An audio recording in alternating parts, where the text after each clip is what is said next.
Hello दोस्तों, कैसे हैं आप सब लोग। मैं अंशुल शर्मा स्वागत करता हूं आपका आपके चैनल ब्रेनियक एजुकेशन में। सो गाइस, आज का जो हमारा टॉपिक रहेगा वो रहेगा शैक्षिक तकनीकी की प्रकृति। ये लघु उत्तरीय प्रश्न शुरू कर रहा हूं गाइस आज से मैं। इसके दो चार लघु उत्तरीय प्रश्न हम देखते हैं, उसके बाद अति लघु उत्तरीय करके हम सेकेंड यूनिट की ओर प्रस्थान करेंगे। ठीक है, तो शुरू करते हैं। पहला क्वेश्चन है आपका, शैक्षिक तकनीकी की प्रकृति का संक्षेप में वर्णन कीजिए। प्रकृति उसकी कैसी है? तो निम्नलिखित बिंदुओं से आप शैक्षिक तकनीकी की प्रकृति को समझ सकते हैं। शैक्षिक तकनीकी का आधारभूत विषय विज्ञान है और टेक्नोलॉजी है, तकनीकी है। शैक्षिक तकनीकी शिक्षा पर विज्ञान एवं तकनीकी के प्रभाव का अध्ययन करती है। शैक्षिक तकनीकी का उद्देश्य सीखने और सिखाने की प्रक्रिया का विकास करना है। निरंतर ये विकासशील प्रक्रिया है, हमेशा इसमें डेवलपमेंट होता रहता है, नई नई टेक्नोलॉजीज आती रहती हैं। यह मनोविज्ञान, इंजीनियरिंग एवं विज्ञान के नियमों द्वारा सहायता प्राप्त करती है। इसमें व्यवहारिक पक्ष को महत्व दिया जाता है कि जो परिवर्तन आप में हुआ वो मतलब हम करना चाहते हैं वो आप में हुआ कि नहीं, है ना, वो आपके व्यवहार में आया कि नहीं। इसका मूल जो सिद्धांत है वो ये है कि परिवर्तन व्यवहार में आना चाहिए, है ना। स्मृति स्तर से चिंतन स्तर पर हम अपने ज्ञान को लेके जाएं। ठीक है, आगे चलते हैं। शैक्षिक तकनीकी निरंतर विकासशील विषय है, जो मैंने बताया अभी आपको।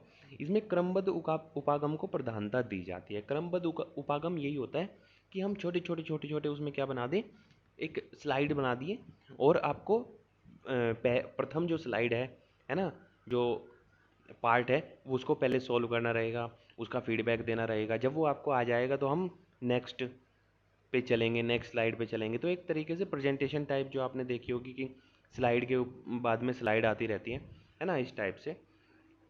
शैक्षिक तकनीकी शिक्षा के प्रसार में सहायता प्रदान करती है। शिक्षा का प्रचार प्रसार हो सकता है क्योंकि दूर दराज के इलाकों तक भी ये इसकी पहुंच है ना। तकनीकी है, टेक्नोलॉजी है, कहीं भी पूरी दुनिया में कहीं भी जा सकती है। अब मैं ये वीडियो बना रहा हूँ तो ऑल ओवर द वर्ल्ड कहीं पे भी देख लो, है कि नहीं। सो गाइज, ये है इनकी विशेषताएं। आगे चलते हैं। शैक्षिक तकनीकी शोध कार्यों के माध्यम से ज्ञान में वृद्धि करती है। जो भी नई नई टेक्नोलॉजीज आ रही हैं उनके माध्यम से ज्ञान में वृद्धि हो रही है, क्योंकि टेक्नोलॉजी से हमें पता लग रहा है कि कहाँ पे क्या इन्वेंशन हुआ, क्या नया इन्वेंट हुआ, तुरंत हमारे पास खबर आ जाती है। तो हम उसके बारे में ज़्यादा जानने के लिए क्यूरियस होते हैं, है ना, जिज्ञासु होते हैं। तो हमें वो पता लगता है तो हमारे ज्ञान में वृद्धि होती है। शैक्षिक तकनीकी शिक्षण प्रक्रिया को वैज्ञानिक, वस्तुनिष्ठ, स्पष्ट, सरल, रुचिकर एवं प्रभावशाली बनाती है। बिल्कुल इंटरेस्ट जगता है। शैक्षिक तकनीकी शिक्षण समस्याओं के समाधान के लिए उचित मार्गदर्शन प्रदान करती है। यह शिक्षण प्रक्रिया में शक्ति व समय के अपव्यय को नियंत्रित करती है। ज़्यादा हमें कहीं जाने की ज़रूरत नहीं है ना। हम बहुत एनर्जी लगा के कहीं पे जा रहे हैं दूर दराज इलाकों में शिक्षा को ग्रहण करने, उसकी ज़रूरत नहीं है। हमें क्या है, अपने घर बैठे ही शिक्षा मिल रही है तकनीकी के माध्यम से, और समय की भी बचत हो रही है और एक्स्ट्रा जो हमारी शक्ति उसमें वेस्ट हो रही थी आने में जाने में इधर उधर, है ना, वो सब भी बच रहा है और पैसे से भी हम बहुत बचत कर पा रहे हैं, पैसे की भी, है ना, इसमें।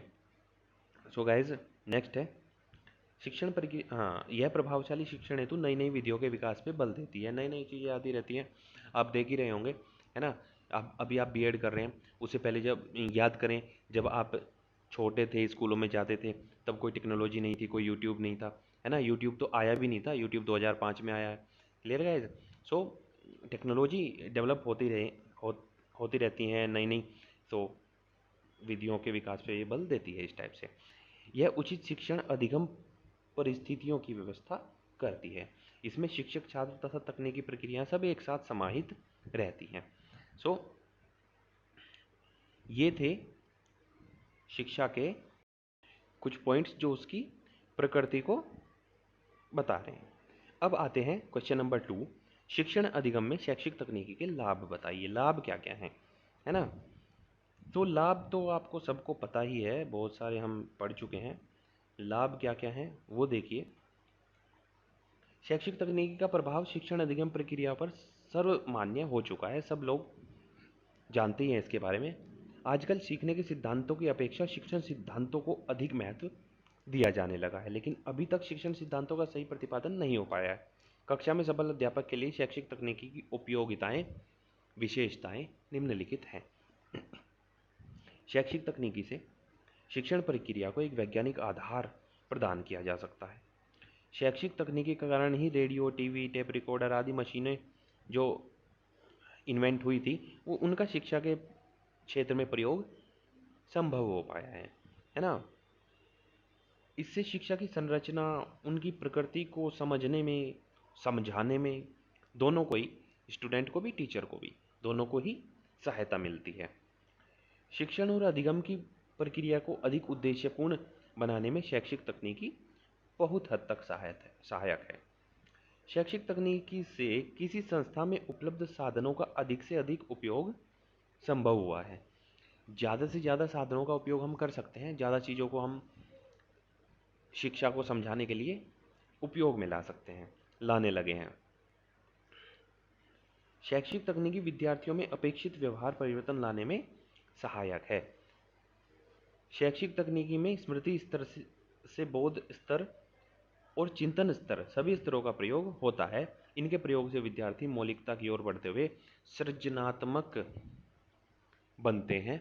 मीन्स ये है कि क्रिएटिव बन रहे हैं, कुछ बहुत सारे क्रिएटिव विचार आ रहे हैं, आप देख रहे होंगे, है ना। यूट्यूब सब चलाती हैं और भी सोशल नेटवर्किंग साइट, उस पर दुनिया भर के आप देखते होंगे क्रिएटिव आइडियाज़, जो कि नए नए छोटे छोटे बच्चे भी लेके आने लगे हैं ना, बहुत सारे बिजनेस भी चला रहे हैं। सो ये सब टेक्नोलॉजी के आने से, क्योंकि हम लोग इधर उधर सर्च कर रहे हैं, सब चीज़ों को जान रहे हैं, तो कुछ ना कुछ नया आ जाता है माइंड में। तो आप भी कुछ करिए ताकि आपके नाम से भी कुछ चले, है ना। सीखना कभी बंद मत करना, ठीक है दोस्तों। सो आगे चलते हैं।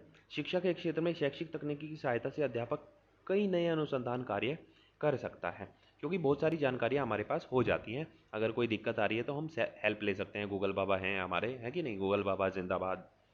सो बहुत हेल्प मिलती है और कुछ कर सकते हैं। जो प्रोजेक्ट कार्य हैं सारे ऑनलाइन ही हम सर्च करके उनके बारे में जान के, क्योंकि जैसे ही हम कोई भी प्रोजेक्ट बनाने लगते हैं सो प्रॉब्लम आती है, उसके प्रॉब्लम के निवारण हेतु हम क्या कहाँ जाते हैं, इंटरनेट पे जाते हैं, है कि नहीं।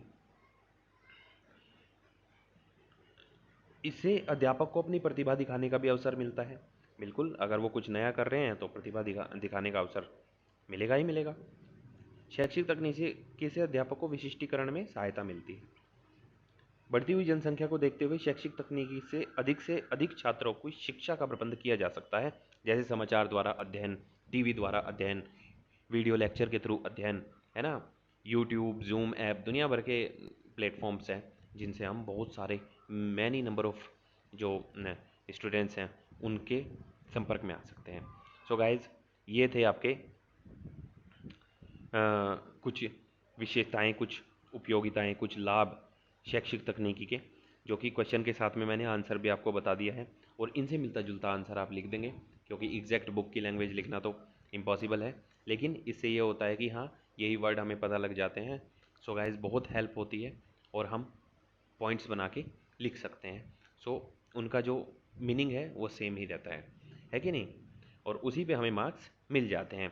सो गाइज, टेंशन मत लीजिए, हम सब आपको बताएंगे, लघु उत्तरीय, अति लघु उत्तरीय, लॉन्ग आंसर, एवरीथिंग, ठीक है। सो बने रहिए हमारे साथ, और नेक्स्ट वीडियो में कुछ और क्वेश्चन के साथ हाजिर होता हूँ आपके सामने। तब तक के लिए all the best, good luck. So guys, आज की वीडियो में बस इतना ही। मिलते हैं नेक्स्ट वीडियो में कुछ नए पॉइंट्स, कुछ नए फैक्ट्स के साथ। सो गाइज, पढ़ते रहिए, आगे बढ़ते रहिए और स्वच्छ रहें, स्वस्थ रहें। All the best.